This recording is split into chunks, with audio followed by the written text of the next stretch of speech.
Hello दोस्तों, नमस्कार दोस्तों। स्वागत है आप सभी का online data first YouTube channel पर। इस वीडियो में हम बात करें कई बड़ी और लेटेस्ट अपडेट के बारे में जो कि संबंधित है उत्तर प्रदेश में। अगर बात की जाए 29,000 उच्च प्राथमिक शिक्षक भर्ती को लेकर, 29,000 उच्च प्राथमिक भर्ती को लेकर छात्रों को मिले 290 करोड़ रुपए वापस के बारे में, यूपी टीईटी मेरिट के आधार पर भर्ती को लेकर, साथ ही साथ अगर बात की जाए 1,34,000 स्कूल को बंद करने के साथ साथ जो शिक्षा विभाग है उसको खत्म करने का जो आदेश है जारी किया गया है।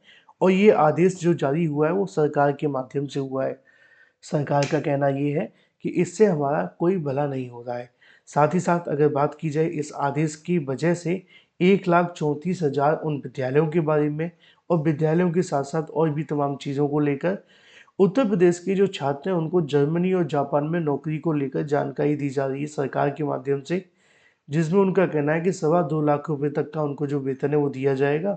और जो यूपी के संविदा शिक्षक होंगे उनको क्या करेंगे, परमानेंट कर देंगे। डिटेल में बात करेंगे कुछ अजीबोगरीब जानकारियों को लेकर। डिटेल में बात करने से पहले चैनल को सब्सक्राइब करके बेल आइकन को दबा लें और वीडियो को लाइक कर दें, जिससे कि आपको रियल ऑथेंटिक जानकारी ऑनलाइन अड्डा फर्स्ट यूट्यूब चैनल के माध्यम से मिलती रहे। सीधे शुरुआत करते हैं सबसे पहली अपडेट के साथ। थोड़ा जुकाम खांसी इसलिए धीरे बोल रहा हूँ। शुरुआत है सबसे पहली अपडेट को लेकर। शुरुआत है सबसे पहले 1,34,000 स्कूलों के बारे में और शिक्षा विभाग को बंद करने को लेकर। आपने देखा होगा जब भी कोई सरकार बनती है, जब भी कोई सरकार आती है, वो सबसे पहले जो अपना फोकस बना करके रखती है वो शिक्षा विभाग के ऊपर रखती है। क्यों रखती है? क्योंकि वो जानते हैं कि शिक्षा विभाग एक ऐसा विभाग है जिससे बड़ी संख्या में लोग जुड़े होते हैं। क्यों जुड़े होते हैं? क्योंकि जो मध्यम वर्ग परिवार से होते हैं, कह सकते हैं कि वो कहीं न कहीं अपने बच्चों को इन विद्यालयों के अंदर पढ़ाते हैं। क्योंकि उनके पास में प्राइवेट और कॉन्वेंट विद्यालयों में पढ़ाने के लिए फीस नहीं हो पाती है। तो वो चाहते हैं कहीं न कहीं इन विद्यालयों के अंदर अगर वो अपने बच्चों को पढ़ाएँगे तो इससे क्या होगा, इससे कहीं न कहीं वहाँ पे जो शिक्षा है उनकी मजबूत हो सकती है। लेकिन अगर बात की जाए शिक्षा विभाग को लेकर तो इसमें भी लाखों की संख्या में छात्र जुड़े होते हैं। क्यों? क्योंकि जब विद्यालय पढ़ाने के लिए रखे जाएँगे तो शिक्षक भर्तियाँ भी होंगी और भी बहुत सारी चीज़ें देखने के लिए मिलेंगी। लेकिन अब एक अजीबोगरीब आदेश जारी किया गया है जिसमें 1,34,000 स्कूलों को और शिक्षा विभाग को ख़त्म करने का जो आदेश है वो जारी कर दिया गया है। सरकार का कहना है कि इससे हमारा कोई भला नहीं हो रहा है, इसलिए हम इसको बंद कर रहे हैं। अब ये बंद करने का आदेश वैसे तो जारी हुआ है आपके दोस्त के माध्यम से, यानी कि आपकी सरकार के दोस्त के माध्यम से, लेकिन कहीं ऐसा ना हो कि ऐसे ही आदेश हमारे देश के अंदर भी जारी होने शुरू हो जाएँ। ये एक बड़ा ही भद्दा मज़ाक है सिस्टम के साथ में, जहाँ तक मुझे लग रहा है। लिखा हुआ है डोनाल्ड ट्रंप ने शिक्षा विभाग को ख़त्म करने को लेकर जो आदेश है, उस पे सिग्नेचर कर दिए हैं। ये सिग्नेचर है शायद। लिखा हुआ है कि विभाग 1 लाख सार्वजनिक और 34,000 निजी क्षेत्र के स्कूलों की देखरेख करता था। अब ये 1,34,000 विद्यालयों की कहीं न कहीं देखरेख करते थे। कौन करते थे? ये शिक्षा विभाग वाले। शिक्षा विभाग को खत्म करने का आदेश किसने जारी किया है? डोनाल्ड ट्रंप ने। ट्रंप का कहना है कि हमें इसे बंद करने जा रहे हैं, इससे हमारा कोई भला नहीं हो रहा। अमेरिकी राष्ट्रपति डोनाल्ड ट्रंप ने गुरुवार को एक कार्यकारी आदेश में सिग्नेचर किया जिसका उद्देश्य संघीय शिक्षा विभाग को खत्म करना है। ट्रंप ने कहा कि हम इसे बंद करने जा रहे हैं, इससे हमारा कोई भला नहीं हो रहा है। हम शिक्षा और राज्य को लौटाने जा रहे हैं और कार्यकारी आदेश स्कूली नीति को लगभग पूरे तरीके से राज्य और स्थानीय बोर्डों के हाथों में सौंप दिया गया है। यानी कि अब जो वहाँ की सरकार है उसके अंडर में कुछ भी नहीं होगा। जो भी होगा वहाँ के स्कूलों के हाथ में होगा और जो राज्य होंगे वहाँ पे देखने के लिए मिलेगा।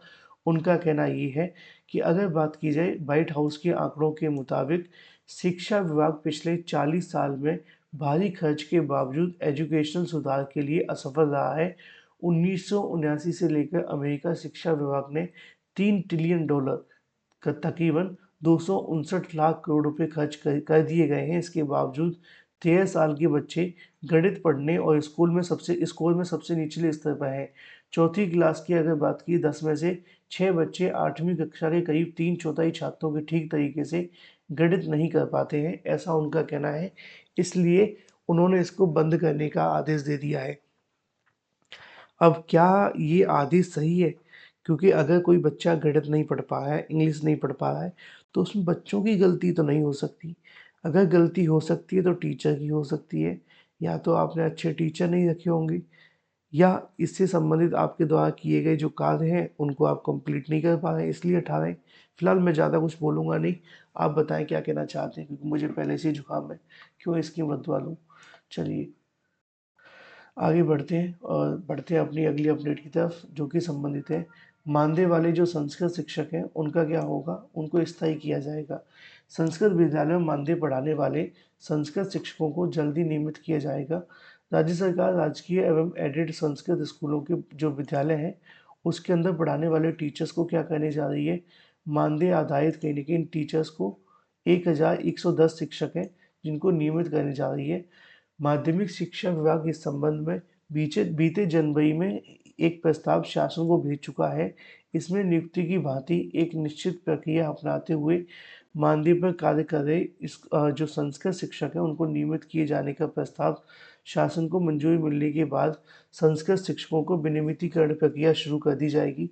प्रदेश में राजकीय व सहायता प्राप्त संस्कृत विद्यालयों में कुल 2080 पदों पर मात्र 955 पद ही भरे गए थे और 1100 जो 25 है वो खाली रह गए थे। सरकार की मंशा है कि कहीं न कहीं इन रिक्त पदों को शीघ्र भर दिया जाए, चूँकि नियुक्ति के माध्यम से रिक्त पदों के प्रस्ताव काफ़ी प्रक्रिया लंबित है। ऐसे में उसके लिए प्रदेश शिक्षा सेवा चयन आयोग को अध्याचन भेजकर तमाम तरह की प्रक्रिया करनी पड़ती है, जिससे कि लंबा समय लगता है। इसलिए वो यहाँ पे जो संविदा टीचर हैं, उन्हीं को सरकारी टीचर बनाने वाले हैं। सही है या गलत मुझे नहीं पता। मैं तो हमेशा कहता हूँ कि भर्ती के माध्यम से भरो, ज़्यादा अच्छा रहेगा। चलिए एक और अजीबो-गरीब जानकारी कवर कर लेते हैं। आज सुबह के समाचार पत्रों में ना जानकारी कुछ अजीब आई है, करें क्या, है ना? एक और जानकारी है उत्तर प्रदेश के छात्रों के लिए। लिखा हुआ है उत्तर प्रदेश रोजगार मिशन युवाओं को विदेश में नौकरी दिलाएगा।